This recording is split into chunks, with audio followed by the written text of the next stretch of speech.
Hello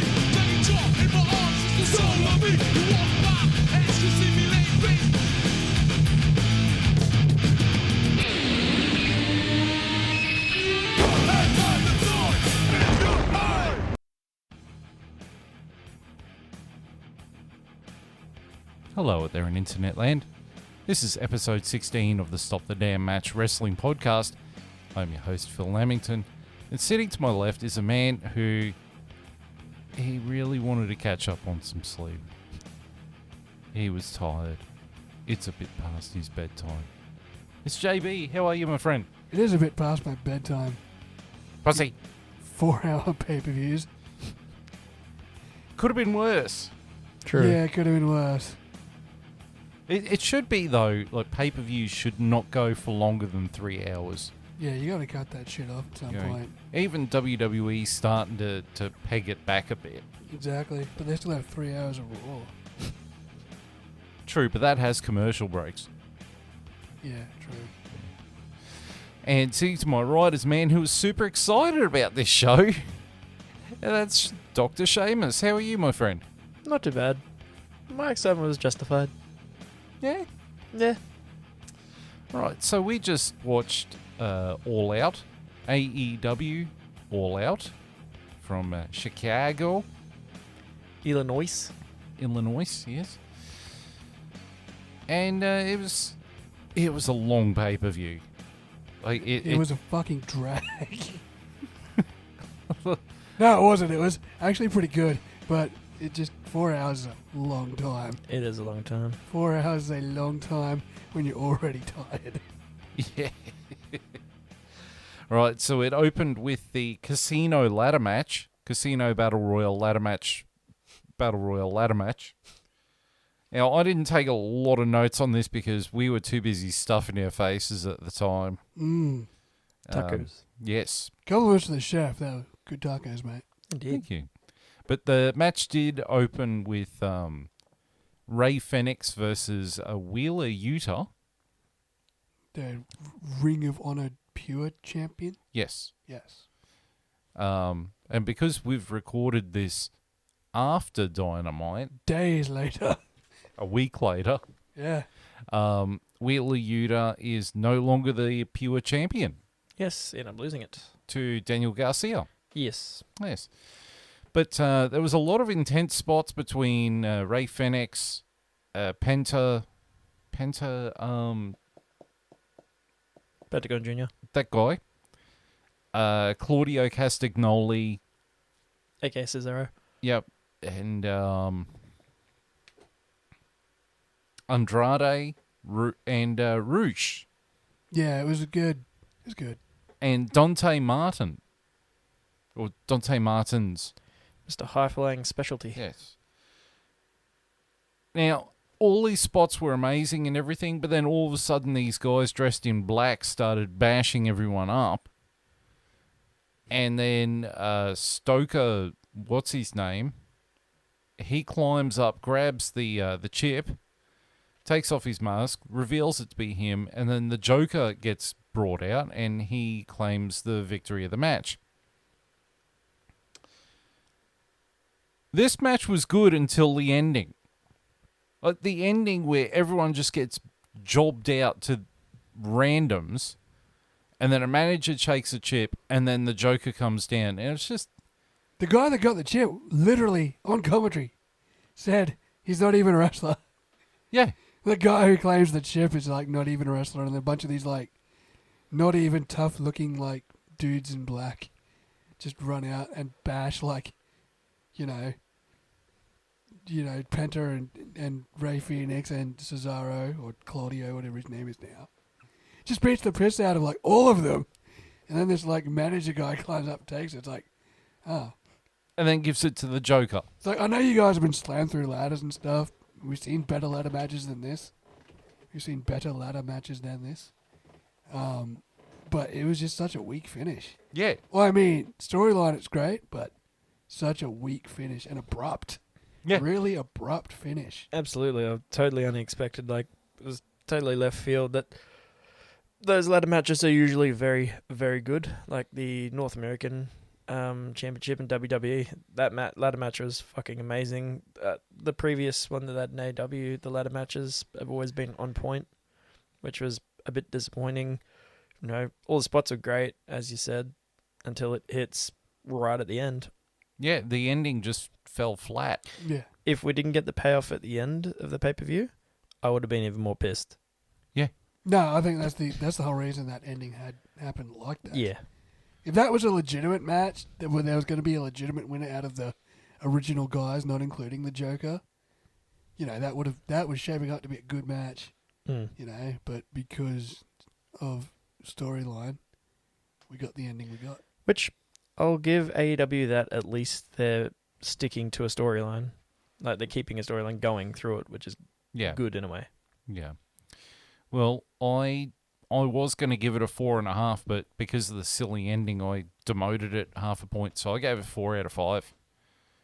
What are your thoughts, JB? Yeah, I give it a 4 out of 5 for the match. No, I'm for the match. I'm not going to give the ending. I'm not including the ending because the ending is storyline. I think we had a pretty solid ladder match to that point. A lot of good spots, a lot of, you know, flippy dippy shit. A lot of like sunset flips and power bombs onto the ladder, you know, ladder being used as a weapon. Starks jumping from fucking ropes to ladders. Whatever Cesaro was trying to do with that weird like A-frame setup. What the fuck? I think that was a fucking botch that he couldn't save. He tried to power out of it. Yeah, that was supposed to be something else entirely, and he realized he fucked up, so he just tipped the whole thing over, and he's like, sorry. Because I think he was supposed to push the ladder so that the one that was put inside Goes and hits the other guy.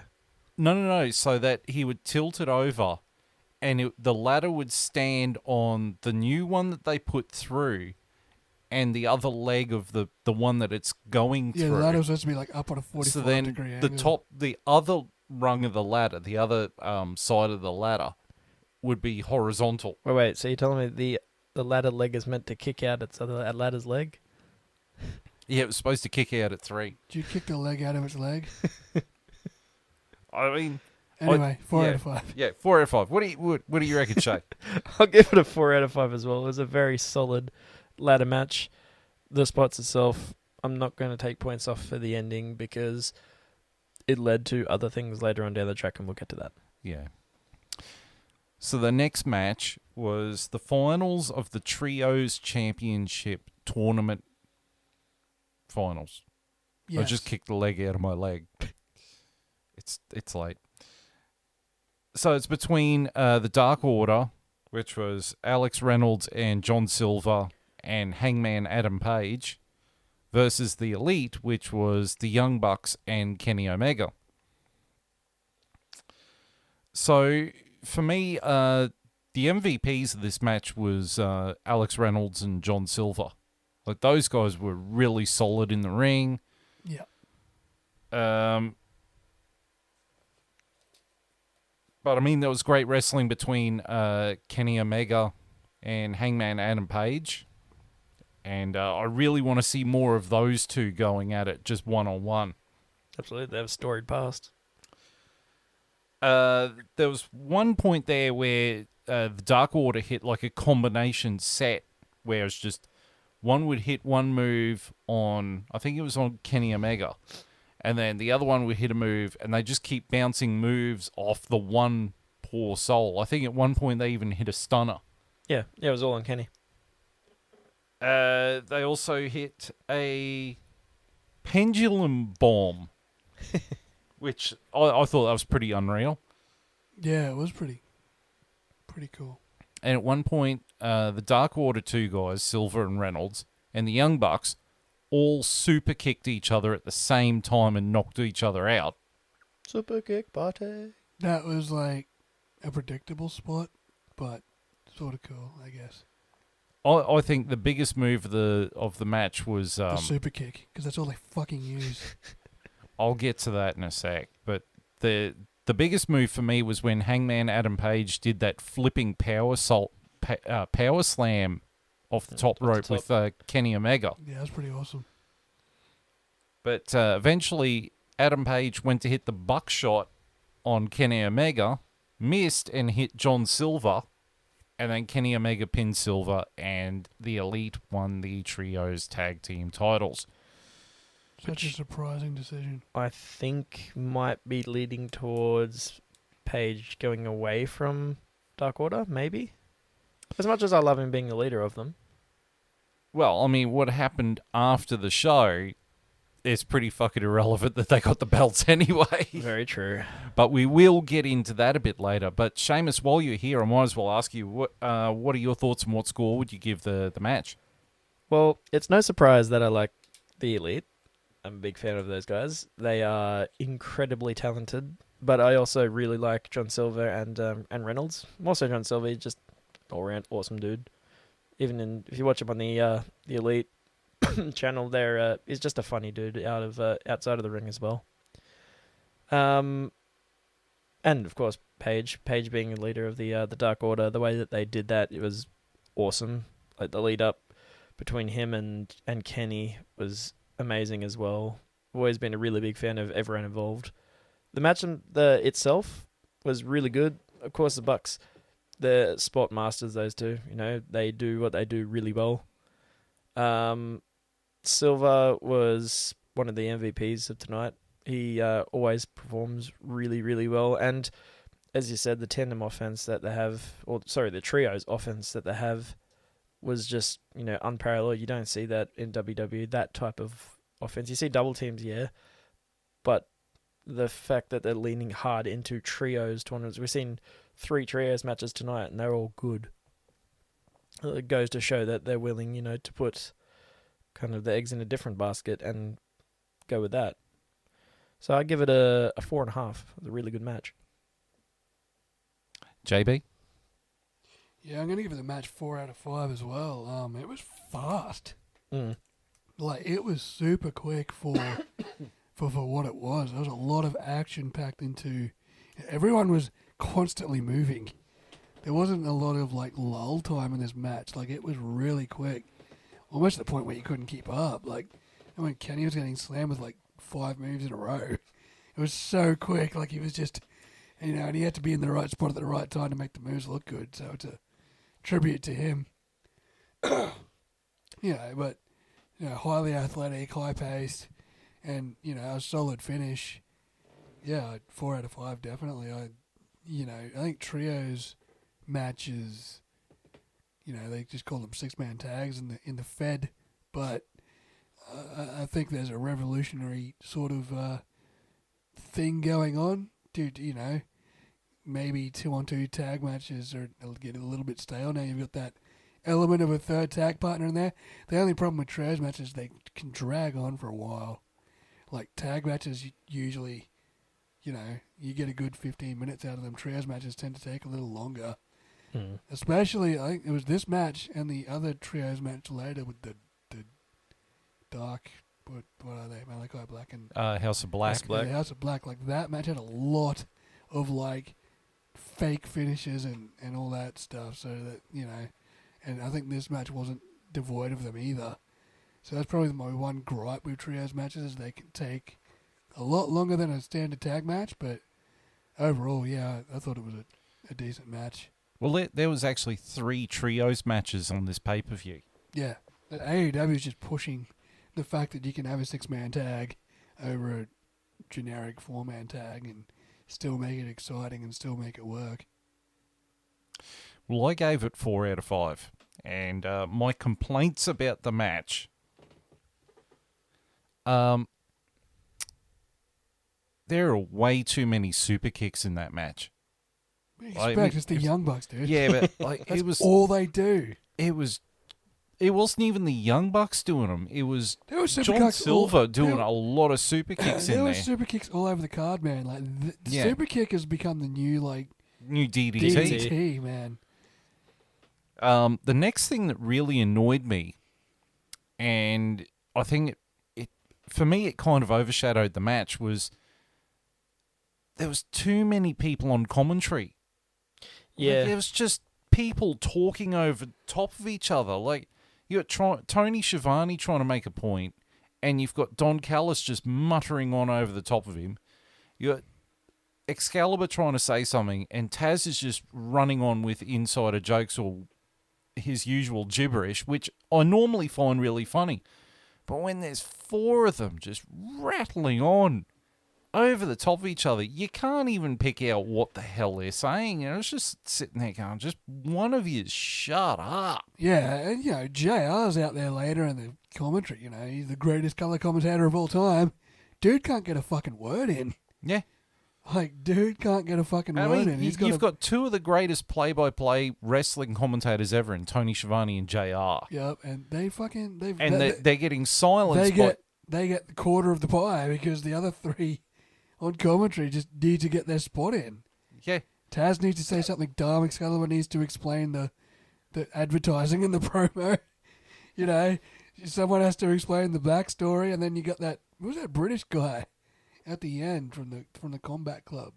That was William Regal. That was William Regal. That was William Regal on commentary. Yeah, right. Yeah. So, and even he's got to tell his side of the story. But at least William they're trying to call a match. William Regal knew when to shut up. Yeah, exactly. Whereas Don Callis just kept going and going and going and going and going. He wasn't this bad when he was in ECW as Cyrus the Virus. Too many cooks spoil the broth, man. There's what's that? 8 commentators tonight? Yeah. 6. Yeah, 'cause it was something like 8 or something. More than you needed. Yeah. 2 teams of 2, man. Take a page out of the Feds book. You got your Cole and your, whatever, and then you've got your other team. Speaking of that, you hear that Pat McAfee is taking a break from commentating? Yeah. Is he? Yeah, he's taking a break from commentating. He's chasing another aspect at the moment. Oh, okay. But he will be back, he said. Got him. And the final thing that didn't quite click with me in the match is the Elite. I can't gel with them. I don't know who the Young Bucks are, other than they just seem to be parodying other teams or other people. They're a mix of a young Shawn Michaels and Nick Jackson had Hollywood Hogan's beard and mustache, because his mustache was dyed white, but the rest of his beard was black. Watch the Elite. I shouldn't have to watch some supplementary bullshit program that they like doing on YouTube so I can understand what the fuck they're doing. I've never been able to figure out the Young Bucks. And Kenny Omega, Jim Cornette does have a point. I'm not saying Jim Cornette's entirely right about Kenny Omega, because Kenny Omega is an athletic son of a bitch. Yeah, he can go. But the point of pro wrestling is to make it look like a fight. And when he's doing his little skip before he does a run, and it just takes me out of it. And I just sit there and go, eh. And thank God he only did 3 V triggers in this match rather than the usual 20. JB's, I'm gonna cop it from both sides over this. But normally in a Kenny Omega match, it's 20 V triggers. It's almost like it's a Roman Reigns match with Superman punches. Well, yeah. Kenny Omega's got too much talent to rely on just constantly doing V triggers. Same as I think Roman Reigns has got a bit more talent where he doesn't have to keep doing just Superman punches and the occasional spear. He can actually add something to it. Well, yeah, but he doesn't. Yeah. Kenny Omega's at least not limited to 5 moves of doom. He can do a lot in the ring. But maybe he needs to, and I know the Elite's probably going to be a stable for a bit, but, how long's he been out of singles competition for? Well, he's been out of action since, I think since November last year. I know. I wouldn't mind seeing him transition back into singles, maybe. Not that will help, how many times you can hit a V-trigger in a match, but... Well, yeah. We'll come back to what's happened to him. But, speaking of having crappy wrestling ability, we get to what I deem to be the worst match on the damn card. I don't think you'll be alone in your assessment, mate. This is for the TBS Championship. Total bullshit. That's the television network. TBS, Turner Broadcasting System. It really is WCW too, isn't it? Yep. It's even on the Turner Network. That's their terrible. television title is called the TNT Championship, and then the women's television title is the TBS Championship. TNT Monday Nitro is calling. Yeah. Wow. So Jade Cargill versus Athena, formerly known as Ember Moon in WWE. This match, there was so much stalling. Yeah. Like, it really did reek of just buggerizing around. Jade Cargill is so sloppy to the point where she's actually making Nia Jax look good now. And I never thought that day would come. It's bad when they're like just out of sheer desperation slapped the title on her and now have no point but to put her in like big card matches But when she's like green. Why does she wrestle like I mean, she came out, she was green. She was dressed as She-Hulk. Yeah, okay. Well, that's just a visual representation. She's like the female Omos. I thought Omos was the greatest wrestler of all time. Well, he is, but he's also green. Chase heard you say that. Yeah, he's nodding his head. He's backing me up. Well, there's two versions of Omos. There's like the goat Omos, and then there's like standard everyday Omos. Eventually, Jade Cargill hit the Jaded on Athena And what? and won via pinfall. JB, you can go first.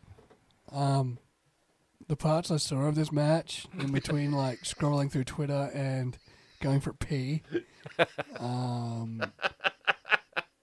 yeah, Jade Cargill looks like really strong, but Ember Moon deserves better.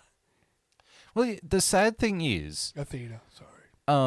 a couple of months ago there was I think a NASCAR race, and both Of course there was. Jade Cargill and current Raw Women's Champion Bianca Belair were both at this place to do checkered flags and signings and stuff. Did they fight? No. Huh. But Jade Cargill got on, I think on Twitter or Instagram or something, taking a photo up saying, the only reason the Raw Women's Champion is here is because I'm here. That's like, she's probably just as strong as you, but at least she can put together a match, you fucking idiot. Yeah, I think Bianca Belair's got her on talent. On merit alone. It'd be a nice fight though. Jade Cargill's got her on size, but Yeah. Jade Cargill's like jacked, but Bianca Belair at least wasn't she military? Was she military? Or no, she just no. trains military. No, she was Olympic Yeah. deadlift. Yeah, well, I think Bianca Belair's got her on strength too. Dang. No, we're not here to compare those two. No, that's right. Because like Bianca Belair, you know, I don't give her matches many stars either. So what are you giving? I'm going to give it like a 1 out of 5. Seamus? Yeah, it was a really lackluster match, unfortunately for Athena. She tried hard to try and carry the match, but unfortunately she can't carry two people, even though Cargill's the strong one. Have they only got the belt on Cargill because she looks big? Yes. 100%. Have they literally just done like a Vince McMahon from the 80s? If you're not over 6'6" and you're not fucking 280 pounds of pure muscle, I mean, we're she's not got, going to put the belt on you? she's got the most unique look for a female wrestler in their roster. I see why they have. She's But- like China too. Yeah. Yeah, except China could actually go in the ring. And she could fight the guys. Yeah. I'm sure Jade could fight the guys if they gave her the chance. She's pretty big. I shouldn't injure the guys. What are you on about? She could like javelin Danhausen. Every time I clobber the microphone with my head. It's your microphone, man. Yeah, I know. But yeah, I give it like 1 star, which is better than I gave Omos, which speaks volumes. You leave the goat out of this. Well, I gave it 0. Look, Come there on. was a match. You can't give it Hey, 0. Yeah, I can. You can't rank it less than Omos. Yes, I can. No, you. And I'm 2 things I've got as my notes against this match. The best thing about this match was the ending. Finished. not even that. I said the best thing about this match was Jade Cargill's entrance music. Okay. And the fact that I pulled the Checo Perez face the entire match. Can confirm he did. Yeah. Right, moving along. We have another trios match. It was FTR, the Ring of Honor, AAA, and New Japan Tag Team Champions. And the TNT champion Wardlow versus on loan from Impact, the Motor City Machine Guns, which was Alex Shelley and Chris Sabin. And Jay Lethal, complete with Sanjay Dutt and a guy who looked like he could out-wrestle Omos. Make that match happen.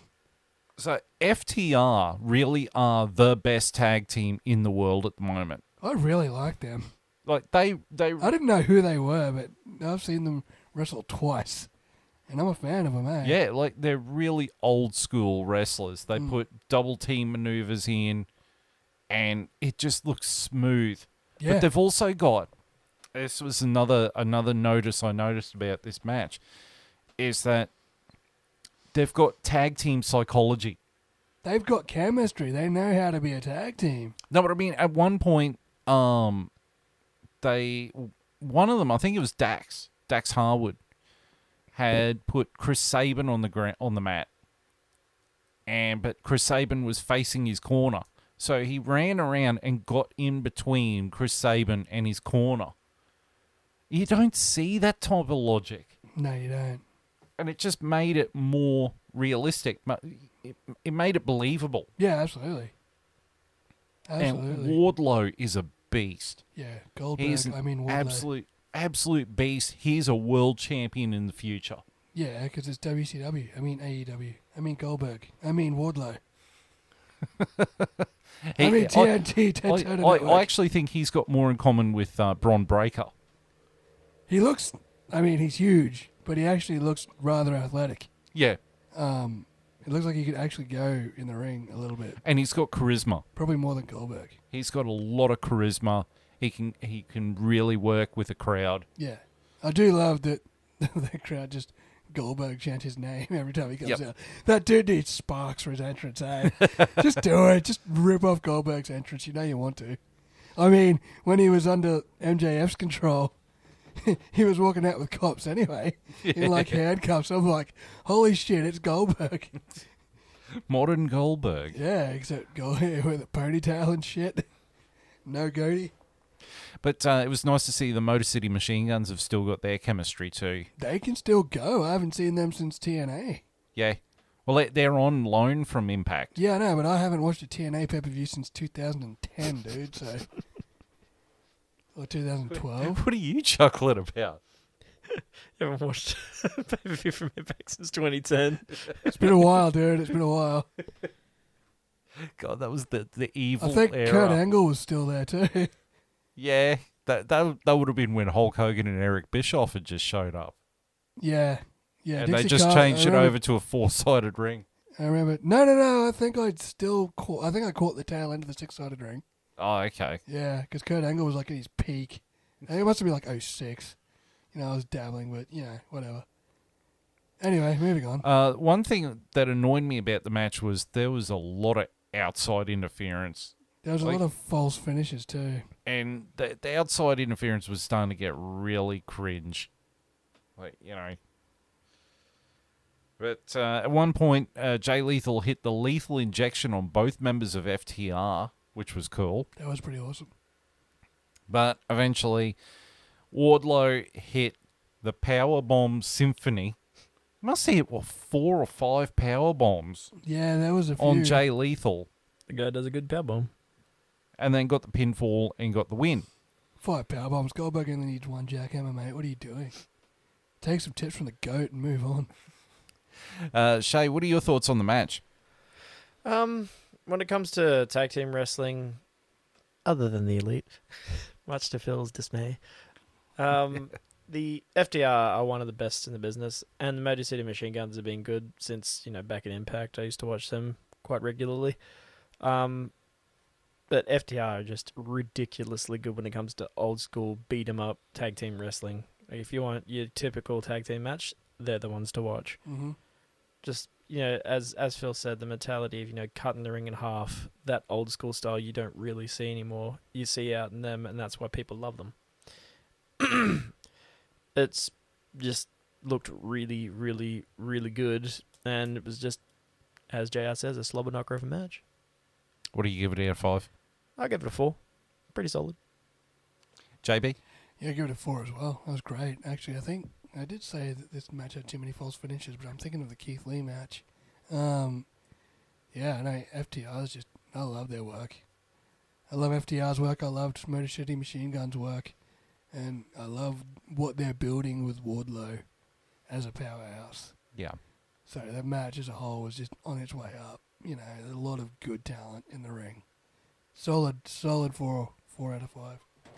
Yeah, I'm going to give it a 4 as well. I just think it was a tag team masterclass. It really was. Particularly from FTR. Yep. And it really got Wardlow over. And I just think the all of them worked together really well. And then Sonjay Dutt got his comeuppance by saying something about fight like an 8-year-old girl. When Samoa Joe came out, the ROH television champion, he returned from injury, came on out and helped isolate Sonjay Dutt. So then Dax Harwood's daughter could come out because she's an 8-year-old. And she got a pinfall on Sonjay Dutt. Yeah, that's pretty cool. So it was a nice little moment at the end there. Moving right along, you had Ricky Starks versus Powerhouse Hobbs. Now, this match, I remember when this match started, it was a very aggressive start. Like, Ricky Starks ran in and just started bashing him. Yeah. I always compare these type of matches to Orton versus Triple H at WrestleMania 25, where they were supposed to have this really heated rivalry, and then the match started, and it was just a generic match. Like, there was no intensity in the match. This is what matches like that should be and deserve to be at the start.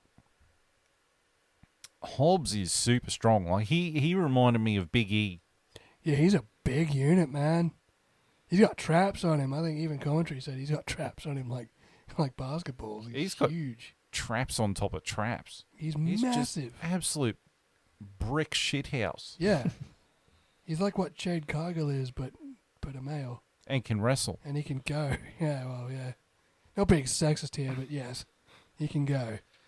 Stark did hit a really awesome tornado DDT where he did like 2 laps. Yeah, it was pretty mad. Mm. But it was a bit of a squash match, and eventually Hobbs hit a huge spine buster. Yeah, it was massive. Like, that was a rip snorter of a spine buster. And he got the pinfall and the win. JB. Yeah, look, 3 out of 5. I mean, it wasn't anything impressive. It was good to see Powerhouse Hobbs. Big unit who can move. Good aggressive start, like you said. Yeah, good aggressive start. I think it was probably the only match on the card tonight that had that sort of intensity off the bat. But yeah, no, I was impressed just watching the way Powerhouse Hobbs just goes to work. So, it wasn't a spectacular match, but it gets a 3. Yeah, Seamus? I'll give it about the same as JB, a 3. It was a pretty, not the best match, but not the worst match in the world. There's no real comments on it. Look, despite how it started, and there was a couple of good moments on it, I did give it a 2 out of 5. I kind of thought that match deserved to be on Dynamite rather than on a pay-per-view. Particularly when you've got a pay-per-view that goes for 4 hours. If you're going to trim it back to 3 hours, that would be one of the matches, along with the Jade Cargill match, that I would sort of move to Dynamite. Mm. It wasn't the hugest rivalry, and I just think there was space there that could have been for something else. Yeah. But that's not going against the guys who worked the match, though. But it was a bit of a squash. The next match is for the AEW Tag Team Championships. It's between the Acclaimed and Swerve in Our Glory, which is Swerve Strickland and Keith Lee, the AEW Tag Team Champions. I thought the crowd for this match, besides the main event, this was the hottest the crowd was all night. It was. Yep. Like, they were electric.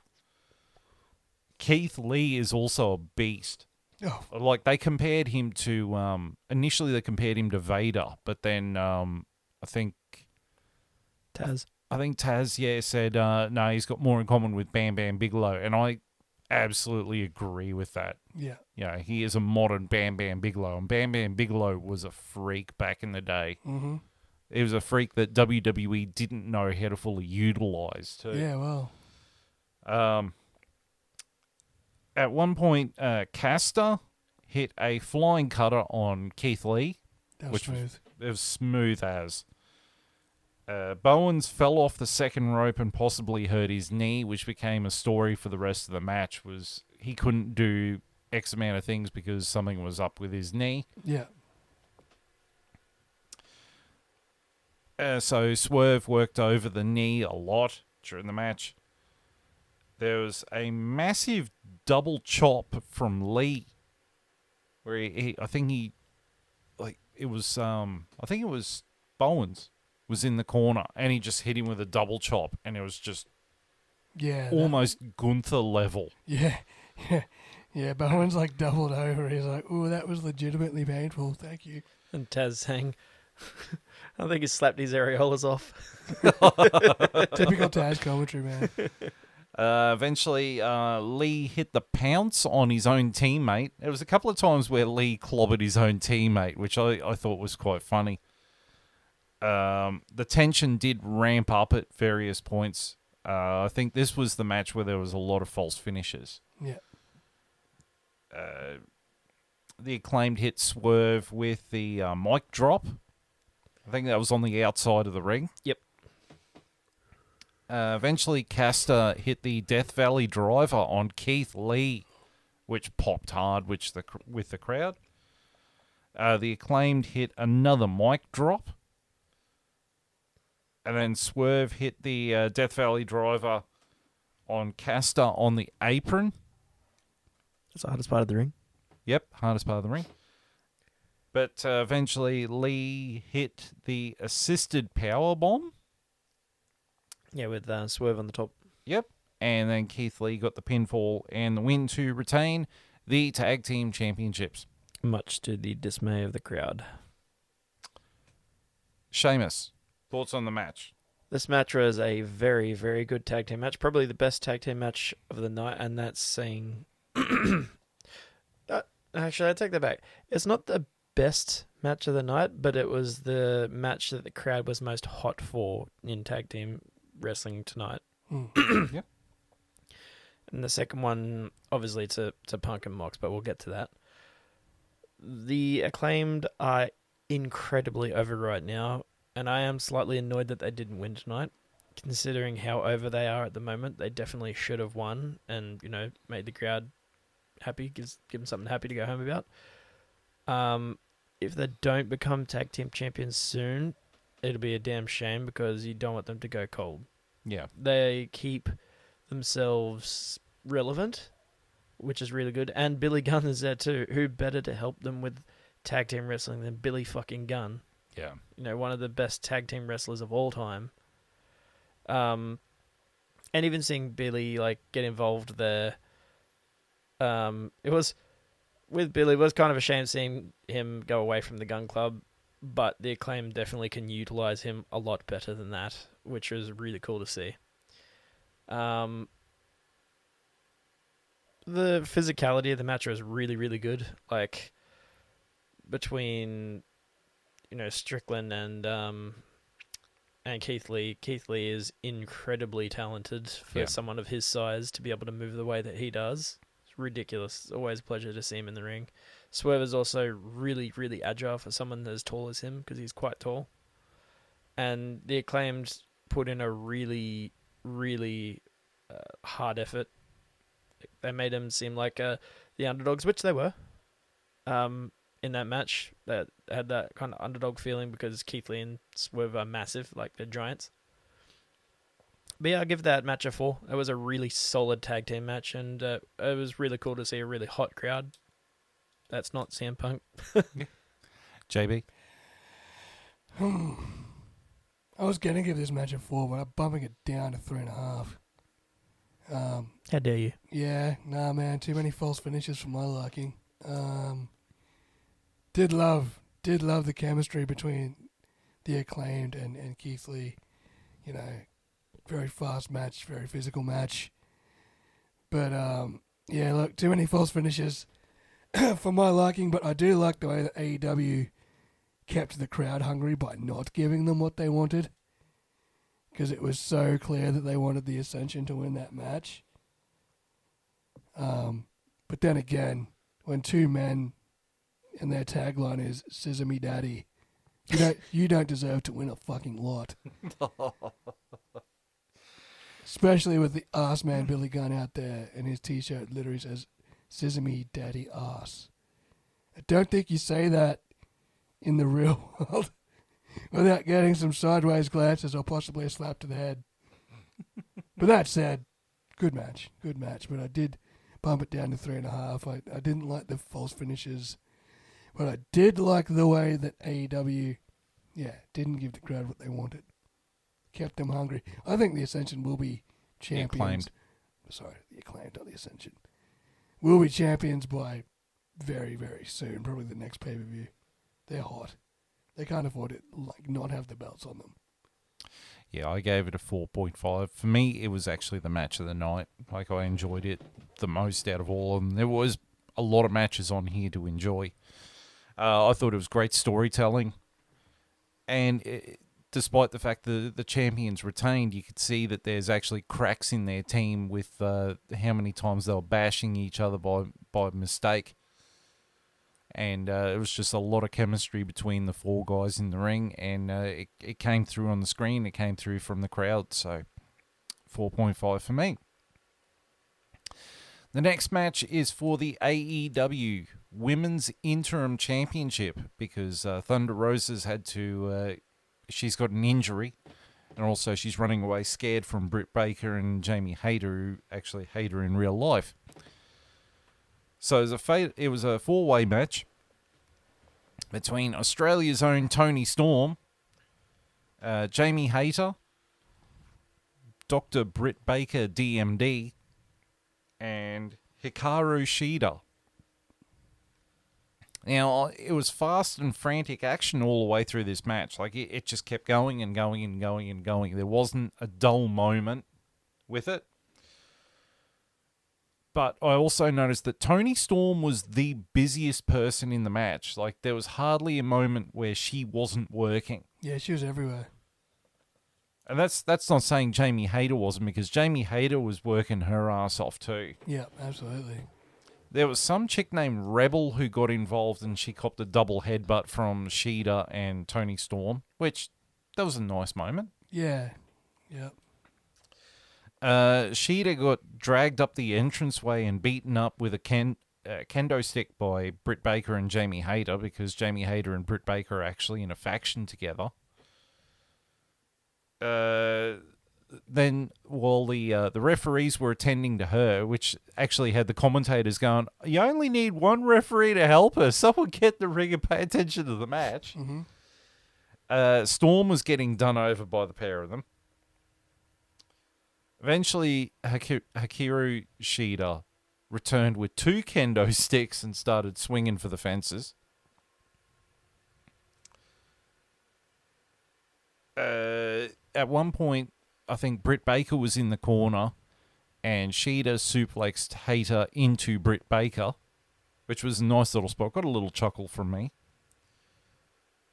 Eventually, Jamie Hayter hit the ripcord on Shida, and she went for the pin, but then Britt Baker pulled the referee out, which is building some tension between Britt Baker and Jamie Hayter. Mm-hmm. But eventually, Tony Storm hit a tornado DDT, not the Storm Zero, oddly enough. She did hit the Storm Zero earlier, but she hit a tornado DDT on Jamie Hayter, got the pinfall and the win, and is the new interim women's champion. Okay. Seamus, you have opinions? Let's hear it. Explain that one, mate. I'm fucking tired. That's what that is. No, it was a pretty good women's match. Definitely one of the better ones tonight. I mean, what do I have to compare it to, really? Well, yeah. True. The bar wasn't really that high. No, it was a solid women's match. It was quite entertaining. All four women were very experienced and are quite talented in the ring. You know, Britt Baker is great to watch, always. Jamie Hayter, very, very strong. And It was Hikaru Shida and Hikaru. Tony Storm were also Tony in Storm. the match. sorry, fuck. Hikaru was entertaining, especially when she came back out with the kendo sticks. Started beating the shit out of people. And Tony Storm's Tony Storm, enough said. Yeah. What would you give it out of 5? I'll give it a 3.5. It's solid. JB? Yeah, I agree. 3.5. It was a good match. I think. What's the Japanese lady's name? Hikaru. Hikaru Shida. Hikaru Shida. I think she came back too early from she got beat up and then 3 minutes later she's back. Usually when a wrestler gets beat up, she comes back right at the end. I don't think they had much time for the match itself. That match went on for a while, dude. That match dragged on for a good 10, 15 minutes. She was injured rather early in the match, injured in air quotes, and then was back about 3 minutes later. That match still carried on for another 6 or 7 minutes after she came back. I think they had plenty of time for the match, but good to see Toni Storm pick up a title. She was very emotional at the end of that match, which is cool. Mm. Unfortunately, it's only the interim title, Tony, not the actual one, but we'll see how you go. At least that means you are now the number one contender for the actual Women's Championship. When Thunder Rosa comes back. When she comes back. And I honestly think it would be the wisest thing for the AEW to get the belt off Thunder Rosa. She's been rather unimpressive with her title reign, and they need to put it on Toni Storm. It's been rather generic, yes. So that is something to look forward to. Well, I gave it 3.5 as well. I think the match would be better suited if it was just Jamie Hayter versus Toni Storm. It just kept it 1-on-1. Britt Baker having the glove on and looking to lock in her submission move. I mean, that was entertaining because you didn't know she was going to lock it in. You really didn't know who was going to win this match. Yeah. Until the end. Yeah. Which was probably its most redeeming quality. The flip side of the coin is it was actually trying to build a rift between Britt Baker and Jamie Hayter. Well, it achieved two things. And the crowd wants Jamie Hayter to turn face and turn on Britt Baker. Well, that's going to happen. Yep. That's going to happen, obviously. It was already been teased. That's the setup for it, and now you've got Toni Storm in the driver's seat for the next crack at the world title, which is good. Yeah. Right, the next match was a bit of a squash. It was Jungle Boy versus Christian Cage. Oh. It really wasn't much of a match. It was a squash. Jungle Boy came out for his entrance. He was looking for Luchasaurus, who came out through the heel entrance and chokeslammed him onto the metal where the pyrotechnics are underneath, which left some nice little scars across Jungle Boy's back when he eventually got pulled off it. Yeah, grilled him. Yeah, literally. Literally grilled him. And then Luchasaurus put him through a table at ringside. Eventually, Jungle Boy was put in the ring, said he could still go, copped a spear, and then the kill switch from Christian Cage, who pinned him and won the match. I think this is an A. This is non-applicable. I gave it 2 out of 5. In terms of a squash, I'd give it 2 out of 5 purely because of Jungle Boy copping a chokeslam on the pyrotechnics and turning himself into a human barbecue. Yep. I mean that he wasn't on that grate long either. He landed on that grate and rolled straight off that grate. He was on that grate luckily for probably about 3 seconds max. it would have been scalding hot. And that was enough to put the char grill lines like on a steak. Reminded me of the Austral Hotel. I just want some char lines on my steak now. So props to him for taking that bump. I don't know if that was intentional, but that would have hurt like a motherfucker later. Shay? I'd say an A, but if I had to give it a score, I give it a 2, just as Johnny said, for The spot with the pyrotechnics grill, that looked like it hurt like a motherfucker. That would have hurt like a motherfucker. I think the thing is that they telegraphed the fact that we knew Luchasaurus was going to turn on Jungle Boy. But I think the squash match was a squash match because I think Christian Cage was already injured going in. Well, yeah, that brace on his arm was massive. And that wasn't like storyline. Like his whole arm was. He couldn't move his arm. Yeah. He's on the injured list now, so. Yeah. Right, the next match, which I'm pretty sure someone here is going to say it was their favourite match of the night. The American Dragon, Bryan Danielson, versus Lionheart, Chris Jericho. It was a slow burn, this match, but it wasn't boring, but it was a technical match that started off with a lot of slow, technical, almost European-style wrestling. It's the match we expected from these two, honestly. Absolutely. But two mat technicians going at it, man. old Jericho cracked out the old pose pin. Mm-hmm. Where he Cocky pin. Yeah, where he stands on him and poses and go, come on! He locked in the walls of Jericho a few times. He also hit a tombstone pile driver. Then he tried for a lion salt. At one point, Bryan Danielson. Yeah. Yes. I keep wanting to call him Daniel Bryan. Just call him Brian. Bryan, yeah.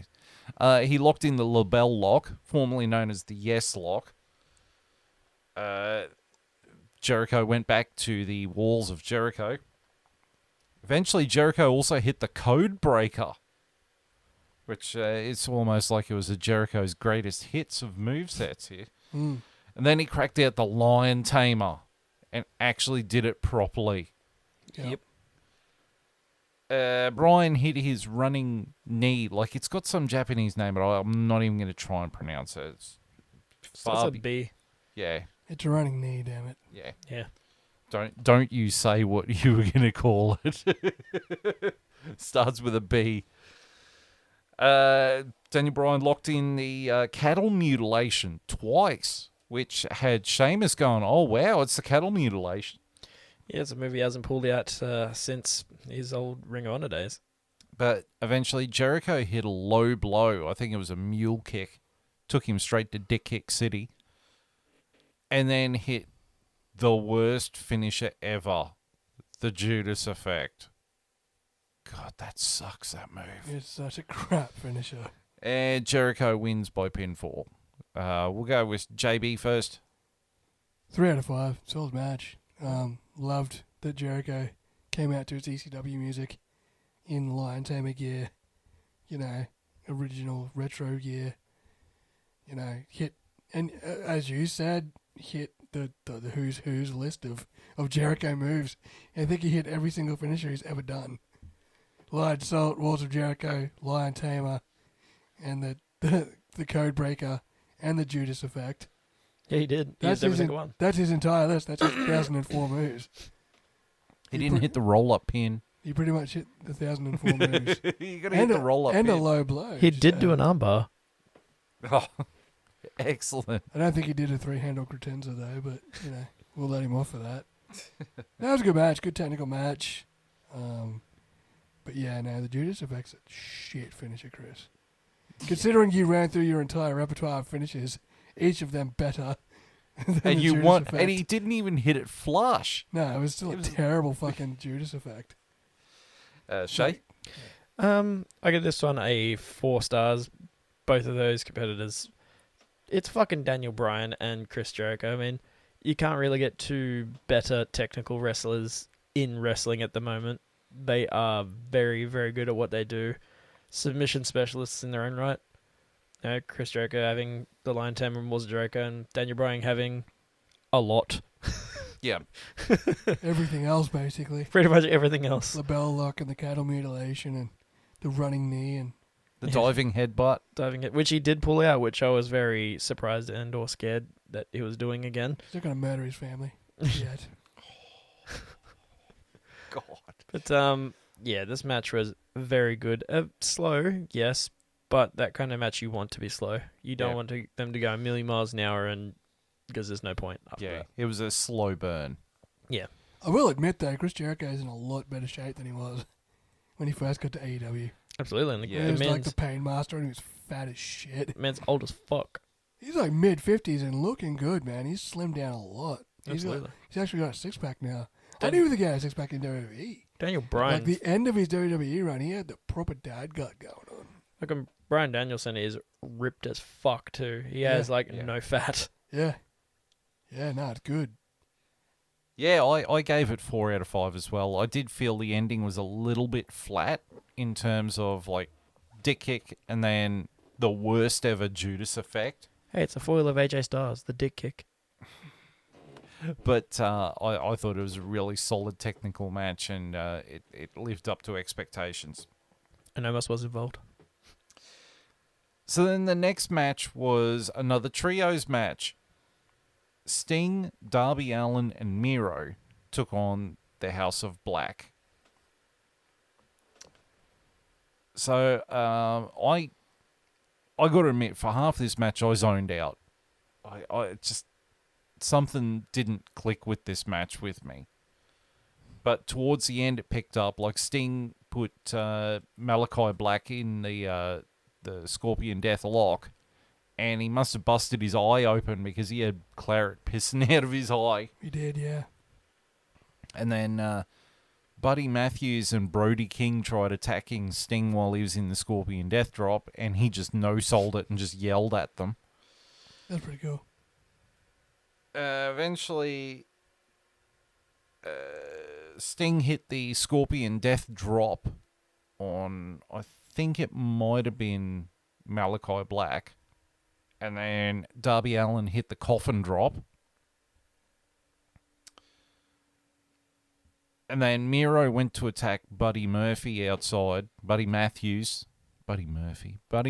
outside, and Buddy Matthews hit him with Sting's baseball bat, which caused Miro to crash into the steel stairs. And then Malachi Black was going to hit him with the Black Mass, but Sting spit black mist into Malachi Black's face. And then Allen hit him with the crucifix pin, where he wrapped up his legs and pinned him. Darby Allin wins the match. JB. Yeah, man. 3.5 out of 5. Good match. Yeah. Good match. Solid match. I like Darby Allin. He's got good moves, and Sting can still go for a 63-year-old. Yeah. Still got it, man. And Miro charging around, Malachi Black and all those boys still going hard. Yeah, I really enjoyed this match. It was a good physical match. Seamus? I give it a 3.5 as well. It was a pretty solid trios match. As I said before, all the trios matches tonight were solid matches. Miro's just being a beast, just kicking the shit out of everybody that's moving. It kind of fell off towards the end with Miro. He was kind of a no factor after he got hit with the bat. That was about it. But Sting and Darby are a great tag team. They supplement each other, or complement each other, I should say, really, really well. Sting is still having the charisma he does, which is awesome to see. And then you had, the House of Black on the other side. It was kind of a bittersweet match, knowing that was Malachi's last match in AEW, because he was doing really well with those two being Buddy and Brody King. and Brody. Buddy, I hope, will keep going, and Brody as well, but more so Buddy, because I really like Buddy Murphy. He's an amazing wrestler as well. Just a hard kicker. I'd like to see those guys integrated into the Dark Order. Yeah, but they already have way too many people, though. Yeah, but I mean, they probably are going to lose Hangman Page. True. Yeah. Not that he's like a formal member of the Dark Order, but... Yeah, they'll just make them a tag team of their own. I don't know what theme they'd go for, but... Yeah. Plus, without seeing a whole bunch of makeup and stuff on them, they'd actually... Like, Buddy would definitely work. I'm not sure about Brady, because that fit Brady's kind of tattooed look. Well, I because I zoned out, I only gave it a 2.5. Like, again, this match, for me, I would have dumped it down to Dynamite, or, rather than put it on the pay-per-view, but that's purely for trying to peg it back. but it's Nah, it was a good match, dude. Sting. I It was a know. good match. It was a good match. It was like from what because I zoned out from what I did read though, I did see. Hmm. It was pretty solid, so. Right. Then we get to the final match on the card for the AEW World Championship between champion Jon Moxley and the challenger CM Punk in Chicago. And Mox was nice enough to come through the crowd for his entrance. God, balls to do that in Chicago. Yeah, in Chicago. Well done. As the visiting team. And the match started with Jon Moxley mocking Punk and flipping him off. As you do. But it was an intense start, particularly by CM Punk. Like, he just... It was what big rivalries need, is one person to just go nuts and just go on a punch-a-thon. Yep. At one point, Punk went for the GTS, but Jon Moxley got out of it. Oh, he hit it straight away. He hit the GTS and Mox kicked out. Then they started fighting through the crowd. And then Punk got busted open. I think around this time he also stuffed his arm. Tore his pec, I think it was.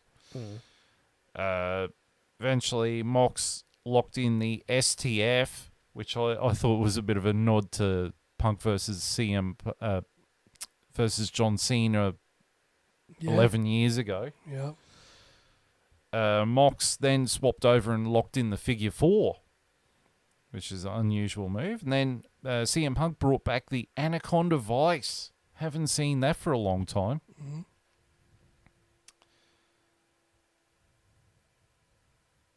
Punk went for the Macho Elbow, because he does the Macho Elbow. He went for the Macho Elbow, but Mox countered it into the Bulldog Sleeper. And Mox said that's Nacho Elbow. Mox countered the GTS into the Death Rider, but eventually CM Punk hit a GTS and then collapsed, and Mox bounced off the ropes and landed on top of CM Punk while he was on his knees. So he just stood up and gave him another GTS, got the pinfall, and won the AEW World Championship. We'll go with Sheamus for this one. The match itself was pretty solid. It was a little slow, but I quite enjoyed it. The crowd was red hot as expected. Yeah. Like, the crowd definitely played into this match. You know, this is at the end of a 4-hour pay-per-view there, so we're all pretty drained. It still made me pay attention, though. I would give this match, as most matches this night have got, a 4-star. Mm-hmm. It was a solid match, and I quite enjoyed it. Physical, Punk doing what Punk does with his moves, pulling out some old ones as well, which is cool to see. And Mox just beating the living shit out of him, as he does. It's really good. JB? Same here, 4 out of 5. Great physical match. You know, two dudes who aren't afraid to bring it. You know, Mox went hard. Punk went hard in Chicago. It was everything I wanted it to be, this match. I mean, maybe a little bit slow. You know, and for a main event, it only went for 20 minutes, which is rare. Mm. You know, considering most main events these days go for 30 to 45 minutes. But I mean, after the length of this pay-per-view, having a 20-minute main event was a godsend. It had already gone for 4 hours, and we were pretty tired, and now we're even more tired. But no, good match. Good way to cap the night with Punk taking the gold home in his home city. Yeah, For a week. we'll get to that. So I gave it a 4. I think I would have enjoyed the match more if it wasn't at the end of 4 hours. Like, Well, that's not the match's fault. that's not the fault. match's fault. It's just you're drained by that point. You Too know, many and- trios matches. Yeah, look, there was at least 3 matches you could have put on Dynamite. And There are too many trios matches. Please eliminate 2. I am not a crackpot. I think the Jade Cargill match could have gone in the bin as well. Oh, Yep. You could have dropped, a few matches off this card. But, I gave it a 4. Right, what would you give it out? Well, we'll go to you, JB. What would you give it out of 5 cheese graters? The entire The pay-per-view. entire pay-per-view. Well, I've been running 4s all night, so why change it now? 4 hours. 4 hours, Well, I'll 4 drop it down cheese to, graters. okay, I'll drop it down to 3.5 because it Alright. went for 4 hours and the Jade Cargill match dragged it down. Shay? I give it a 4. Skipping with the the theme of 4. At least the next time we watch this match, you'll have the power of skipping matches. True. It won't be a 4-hour pay-per-view if you skip the Jade Cargill match. But yeah, it was a really solid pay-per-view. Like, even though it was long, the matches, other than the Jay Cargill match, were of good quality. Or helped towards the storyline later on. Also, you forgot one main point at the end of that Punk match. Oh, what happened afterwards? Yes. Oh, Yes. we'll get to that in a sec. Oh, okay. But yeah, 4. Well, I gave it 3.5. I think they should have shaved an hour off it, and it would have cleared 4.5 for me. It was just a bit too long, a bit too exhausting. I think WWE is starting to learn their lesson about no one wants to sit through 5-6 hour pay-per-views and pegging it back to. I mean, like Clash at the Castle was 3 hours 20, and it didn't drag. So maybe there's some things that they could work on with AEW, but Being said too, you get, with AEW, you get 4 hours of wrestling. and also they only do 4 or 5 pay-per-views a year. So Correct, so it kind of... Yeah, the good thing about AEW is like the promos are like 30 seconds long. Mm. It's Yeah. like a UFC intro promo video. It goes for like a minute tops and then boom, into the fight. You don't have a 15-minute fucking long promo that leads into it. yeah, Which Yeah. sometimes is good, don't get me wrong, but... I think You that don't have a fucking Slim Jims ad in the middle of it either. the other thing that hurt this pay-per-view for me was just the commentary. Like, it's just particularly... Too busy. Yeah, it's just too busy. Just have 3 people and that's it. Everyone else can just jog on. you Yeah, know. swap them out by all means, but yeah, don't have like 4 or 5 people, otherwise you're just going to get fucking the double announced team shit that we had at one of the Royal Rumbles. I can't remember which one, Yeah. but that was a fucking mess that you just can't hear people just talking over the top of each other. Actually, I think that was Survivor Series. You're right, it was Survivor Series. Because every time Joey Styles would say something, you'd hear Taz go, "Joey, you're still alive?" Backlash. Backlash. Oh my God. Right, now we're going to address the elephant in the room, which was what happened after this pay-per-view. Two things. There was one that happened on the pay-per-view right at the end, which we haven't brought up. Okay. We'll do that first, and then we'll do the other one, because that was after. Okay, you brought it up. What was it? So, right at the end, after Punk won the main event, we finally found out who the Joker was, Ah, yes. and it was none other than MJF, Mr. Who- Pipebomb himself. They played a clip from Old Ring of Honor of CM Punk saying about something about the The devil. greatest trick the devil did was make him Make him think believe he he's gone. didn't exist. Yeah. And then the actual voicemail message that Tony Khan left for MJF. Saying that he's going to swallow a bitter pill to swallow, and that he's going to pay him X amount of money, but you got to show it's not going to make him like recontract. Pretty much giving him all this shit. So MJF was revealed to be the Joker, and will get a future title shot for the AEW World Title. Then you get the media scrum, where one person in the one of the journalists apparently was mates with Colt Cabana, or did stand up with him like 10 years ago or something. And then CM Punk just went off his tree. Called Colt Cabana everything, brought up like he has a shared check account with his mum, and no one likes Colt Cabana, and he's a piece of shit, and he's a this and that. That's the fucking court battle between the two.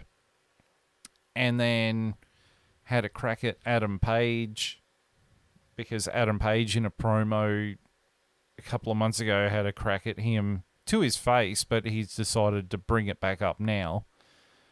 And then had a crack at the EVPs, which is the Young Bucks and Kenny Omega.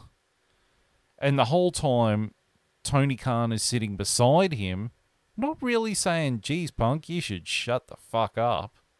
Just letting him prattle on. Yeah, the only person that literally hires him and has the power to tell him to shut up.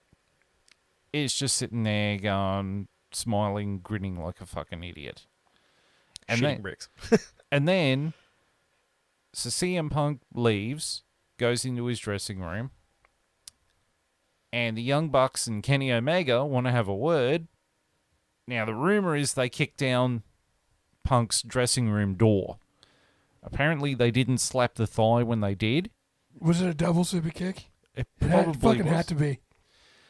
Inside Punk's room was Punk, his dog Larry, his friend and trainer Ace Steel, and Ace Steel's pregnant wife.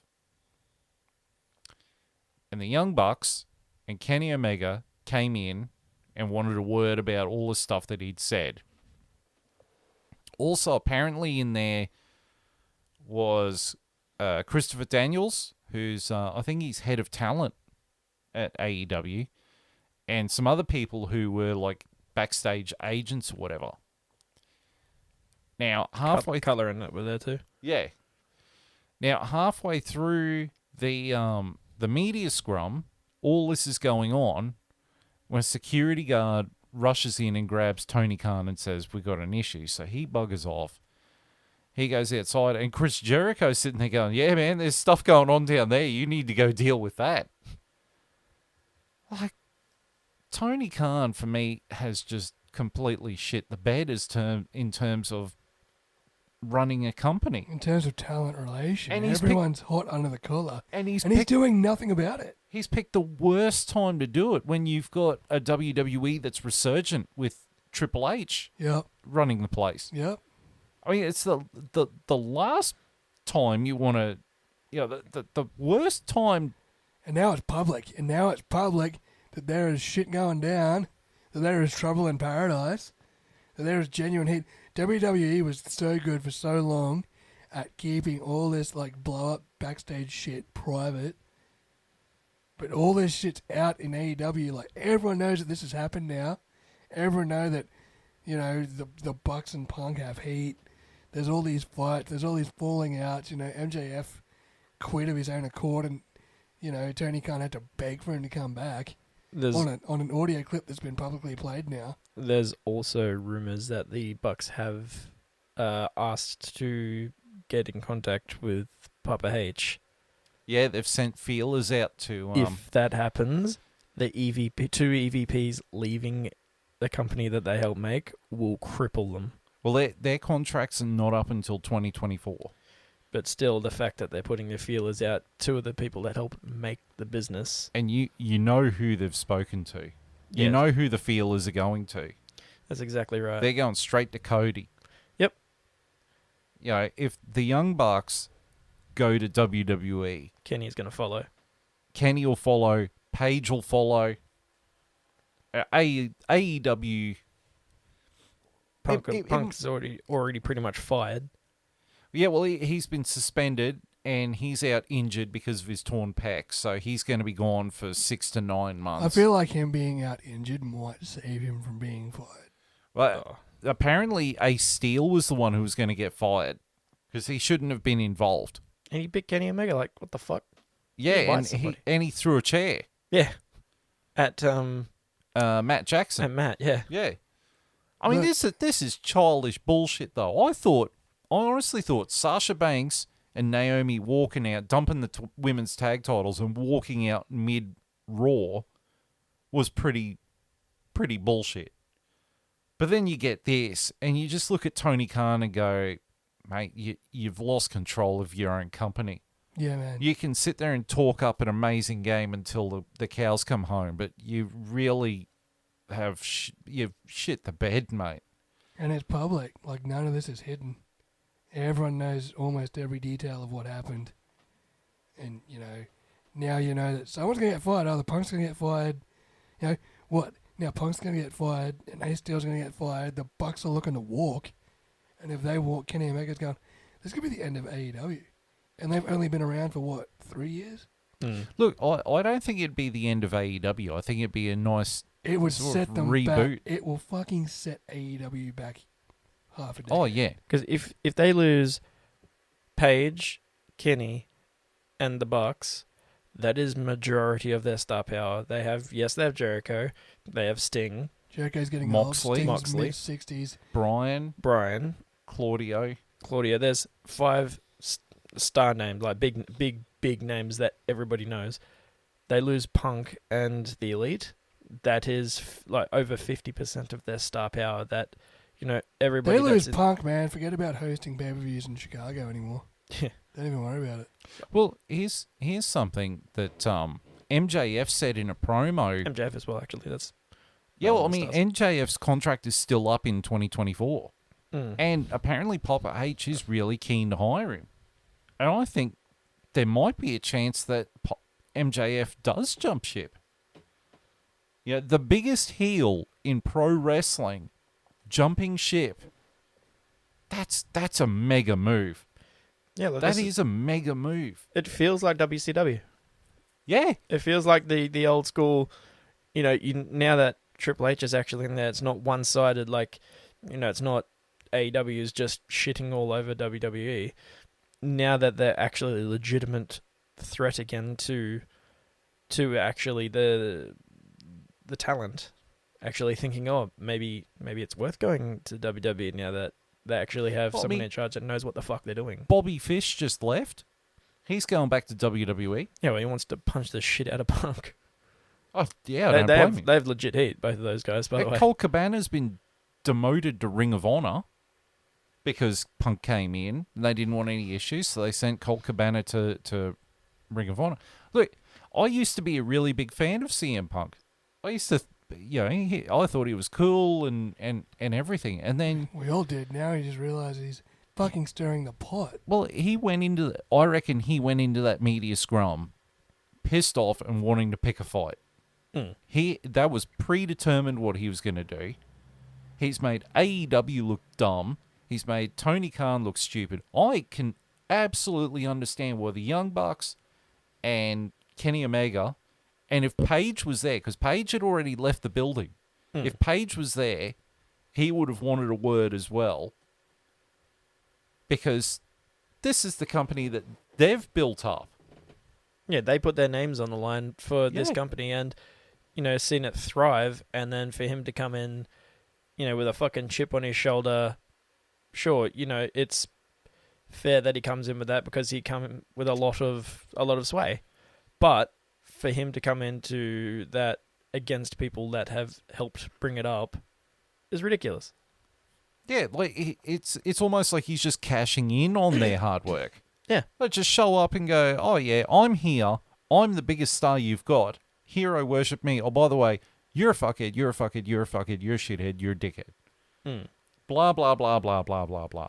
I can run my mouth because I'm CM Punk. I'd be sitting there going, right, you want to run your mouth, CM Punk? Here's your termination. Jog on, sunshine. Yeah, Hey, see, there's- Papa H will have you back. There's I don't think even fucking Trips will touch him now. Trips hates After him. that shit. Trips hates him. Yeah. That's why he left to begin with, because Trips was just like, nah, I don't see anything in him. And if he's got nowhere to go, like if he doesn't go to AEW, can't go to WWE, he's got nowhere else to go. Yeah, just fucking Well, retire. he can't go to Ring of Honor because it's owned by Because it's Tony owned by Khan. Tony Khan now, yeah, exactly. All he could do... You won't be able to get Impact. Not a fucking chance at Impact to touch him either. No, After that bullshit. no. Because they work with AEW and they wouldn't want to lose that. New Japan wouldn't copy shit. No, fuck no. New Japan also works with AEW. And it's not like you can go back to MMA because it was such a stellar job in UFC. He was almost the next Conor McGregor. So close yet so very, He shouldn't very have been far. fighting. I blame that entirely on Dana White. He shouldn't have been fighting in UFC. Dana White had his reservations too. cashed in on the money. Easy money. Yeah, Good he money. knew that WWE fans would buy the UFC pay-per-views. I mean, he had to try and justify why two guys with a 0-0 record were on the main card of a pay-per-view. Yeah. That's never happened before, and that's never happened since. It shouldn't I have. wonder why. Well, it only happened once before. That was at UFC 1 Yeah, with two guys with a 0-0 record. it was like 8 guys. It was like 8 guys, yeah. Yeah, because it was a proper tournament. It was. The early ones were. Yep. But CM Punk is just, he's gone from, he was really cool to an absolute disgrace. He's just angry at the world, man. Like, what do you want? If what you wanted was money and fame, you had it in WWE. You've had it. You've got it now in AEW. Well, if you wanted wrestling competition, you had it in WWE. There's enough young talent to keep you on your toes at AEW. It's like, what do you want? What do you actually fucking want? I think he just uses it as a platform to have a crack at people. You know, he used Colt Cabana as a platform to have a crack at WWE. Now he's using AEW as a platform to have a crack at Colt Cabana and the Elite. I mean, if you watch the Best in the World doco that WWE did, when he was WWE champion, like, everyone sort of viewed him as a locker room leader. And I'm sure he was hired by AEW and they thought he'd be a great locker room leader. How'd that work out for him? Instead, he's just royally shat the bed. He's just being a bitch about everything. Yeah. He doesn't know what he wants. Like, what does he want? Everything he had in WWE, he's still got now in AEW. He just, you know, he's selling merch. Merch is flying off the fucking stands. Arenas in Chicago was completely sold out because of his name. His face was on the poster. Yeah, it's, what does he want? Like, I mean, what does he want? They gave him the world title. Yeah. What, Yeah, you walked into a title shot. You were like Chael Sonnen when he talked his way into a light heavyweight title shot against John Jones. Yeah, he got injured and he still had the title. He had the main title, not the interim one. He had the main They one. paved the road with gold from the moment you announced you were coming back to AEW. It was all about you. It was all about you from the moment you came back, through your injury, through your 2 fucking title reigns that have lasted 5 days in total, which is probably the worst title reign in the history of wrestling. Yeah. Besides, you know, Christian's 24-hour reign as World Heavyweight Champion. But, like, Punk has taken a spot by being world champion that, I know he's injured, but guys like Adam Cole could have used that spot. Yeah, because, I mean, Adam Cole's a hot talent and he's respected by everyone. You don't hear anyone say anything bad about Adam Cole. Fucking Claudio. I mean, he's the Ring of Honor world champion, but he should be the AEW world champion. Samoa Joe. Bryan Danielson. Yep, absolutely. You know, They could have just kept the belt on Mox. Yeah. Yeah. Or push younger talent like Jungle Boy. Yeah, Jungle Boy. I was thinking guys like Wheeler Yuta and Daniel Garcia. Yeah, Daniel Garcia, absolutely. Yeah, no. You know, or you know, Miro. Yeah, fucking Miro, of course. Mm-hmm. Yeah, or put it on Malachi Black, but he's left the company because of mental health. Buddy Murphy. Yeah, Buddy Matthews, yeah. Nah, he needs to fucking... CM Punk needs to just sit down for a sec and figure out what the fuck he wants from this business, because if it's not... If what he has now isn't... It's like he doesn't love the wrestling business anymore. It's drama. He's come back from his hiatus and he's gotten to this point and he's realized that he's not in love with the fucking business. So if he's not in love with the business, he needs to have an honest conversation with himself and just retire. Just go home. Retire, man. Or has he gone in thinking, oh, I'm going to do some damage against WWE? You haven't done anything. And realised that he's walked into, for lack of a better term, he's walked into the number 2 company. He's walked into the number 2 company with the number 1 company resurging because Vinnie Mac's gone. Well, he's walked into the number 2 company and gone, this is the number 2 company. I really want the number 1 company. Well, fucking work for it. If I can't be at the number 1 company, then I'm going to make the number 1 company hurt. And all he's done is hurt the number 2 company. All he's done is just say dumb shit about, you know. Who knows what's going on in his head? I mean, yeah, you know, he's just... The only person who knows what's going on in his head is him. He needs to figure I don't think even he knows. He needs to figure out what he fucking wants from the business, from the company. Realizing now that he could be fired from AEW. WWE will never take him back. You know, if he gets fired from AEW, he's probably going to have to retire anyway because no one's going to touch him. Yeah. But the aftermath of that is now he's been stripped of the world title. Yeah. So they're doing a tournament to crown a world champion. I reckon it's going to come down to Mox versus Bryan Danielson. Mm. And I hope they put the belt on Bryan Danielson. Yeah, me too. You know? And they've stripped the Elite of the Trios title, which is a now fucking damn shame. Death Triangle has it. Which is not a shame. Which is Ray Fenix, Penta, Puck. and Park, who is the All Atlantic champion. Yeah. But this was something a friend of ours named Mitch. He was talking to me a few days ago, and he said the biggest problem with AEW is there are too many titles. Mm. Got the world title, the TNT title, North Atlantic. yep, the All Atlantic, the tag team Trios. Then you've got all the Ring of Honor titles that also show up, like the Pure Champion, the World Champion, the Television Champion, the Tag Champion. And then you've got the TBS and the Women's title. And you've got a Ring of Honor Women's title, I think. And the That's- FTW title. And the FTW. That's 13 titles. Yeah, there's a lot of belts. 13 belts. But that being said, Ring of Honor ones stay with Ring of Honor competitors only, though, so you kind of don't include those. Because Daniel Garcia won the ROH Pure Championship Yeah, and then on Dynamite. and then technically you include the New Japan titles as well. Yeah. That's even worse. Wait, it's absurd. And you look at If WWE. you're walking around without a belt, you're just asking yourself, oh, shit. It's like participation trophy. With that being said, though, the reason that there are so many belts is because it's not just AEW, though. There's 3 promotions. There's 3 promotions there. Now. But So- still, man, when every second wrestler that comes out of the tunnel's holding a piece of gold, I mean, you think what about do you do?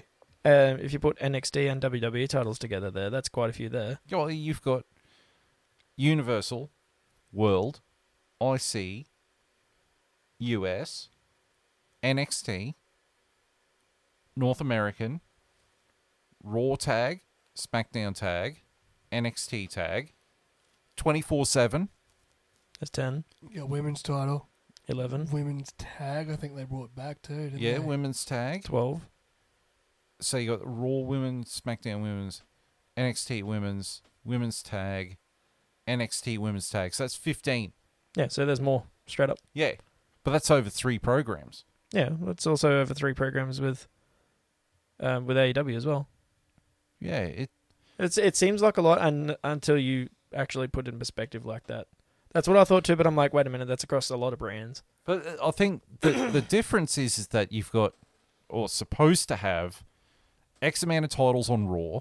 Mm. So you got the 24/7 US, the World, the Raw Tag, the Raw Women's. And then SmackDown's got the Universal, the IC, the SmackDown Tag, the SmackDown Women's. Both brands have got the Women's Tag. Then you've got the NXT, North American, Tag Team, and Women's. So you've got 4 belts on each brand. Whereas AEW seems to have... Then mix and match. Yeah. You know, I think maybe they should not bring the Ring of Honor titles to AEW. Yeah. Yeah. But they're also trying their best to make sure that Ring of Honor stays relevant as well. Which is fair. You know, so you can understand the Yeah, I can see why they're doing it, you know. yeah. So I understand the what they're trying to do. Mm. I think maybe there's just too many belts. Like, well, maybe they should make the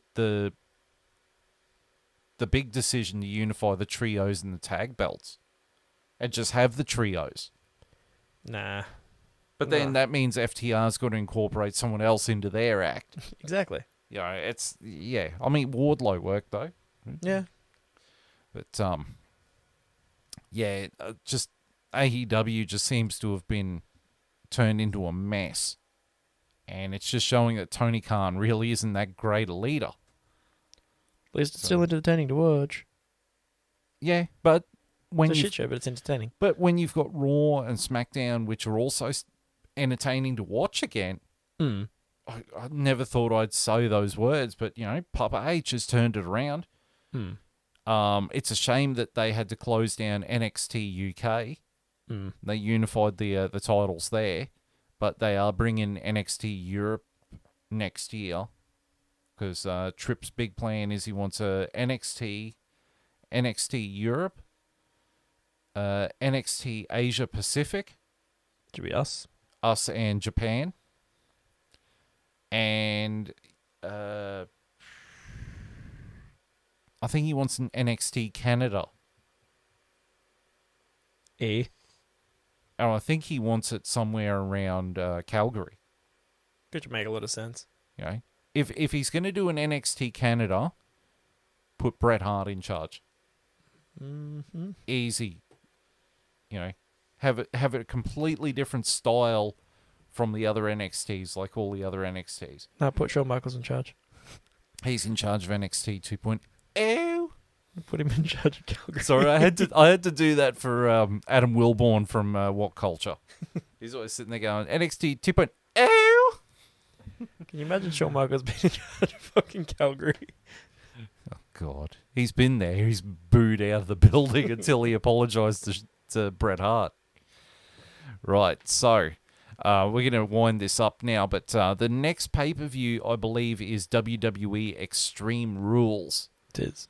Which does not have Roman Reigns defending the Undisputed World WWE belt. I couldn't think of any other brands to put in there, so I was just like, yeah, just keep it short. Because you said undisputed title. Yeah, but he's the Undisputed Universal World title. He's the World Heavyweight Universal Champion. Yeah. Yes. He's God. Apparently, he's defending it at the next Saudi show.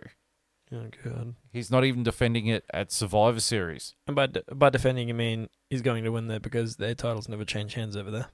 Yeah. I heard rumours it's going to be Goldberg versus Omos at Crown Jewel. Oh, fucking hell. Can I gouge my eyes out? Can't tell you how excited I am to see two technical wizards of wrestling collide. Well, you want to see Goldberg break Omos's neck? Because that's probably what's going to happen. Yes. Just something. It's a win-win. Just something I just remembered then too. WWE might be releasing a talent they signed earlier in the year. Omos. Hey, what? No, Gable Steveson. Who? Oh, Gable? Really? Yeah, they reckon he hasn't come up to snuff. I was going to say they did fuck all with him once they announced them. Omos doesn't come up to He snuff signed either, to but the good on Raw them. brand. He's supposed to be on Raw, he bypassed NXT, but they've tried training him and he's just not picking it up. Yeah, I mean, he's meant to be an Olympic fucking Greco-Roman wrestler, isn't he? Yeah, but he's not picking up the sports Fucking get Kurt entertainment. Angle to aspect. teach him. Tried that. Fuck. If Kurt Angle can't teach you how to wrestle, you're fucked. I think they need to send Brock Lesnar in. Yeah. If they want the next Brock Lesnar, send the real Brock Lesnar. That's it. It's all that'll send in Omos. Oh, God. Right, so the next pay-per-view is Extreme Rules. I think they're going to be pushing the lesser titles. I think it's going to be Kevin Owens versus Austin Theory. Theory got his first name back. Hooray! But maybe a podcast before that. Yeah, there might be a special one in a couple of weeks where we're going to do a retro pay-per-view for our amigo, the Yellow Devil, Shogo, for his birthday, which we're going to do, I believe it's going to be WrestleMania 17. Yes. My Which, favorite. The best mania of all time. What's Yes. that about, 14? 14 was good, 17 was better. So was 20. 20 was good too. Yeah. Because they both had Taker versus Kane. Hmm. Yeah. Or, yeah. Right, so, wrapping it up. Extreme Rules in a few weeks. Retro pay-per-view in a couple of weeks. Behalf of JB, Seamus, myself, see you then. Bye-bye. Click the like. All that bizzo. Till then, see you later. All right, going to bed. Bye. Time to sleep.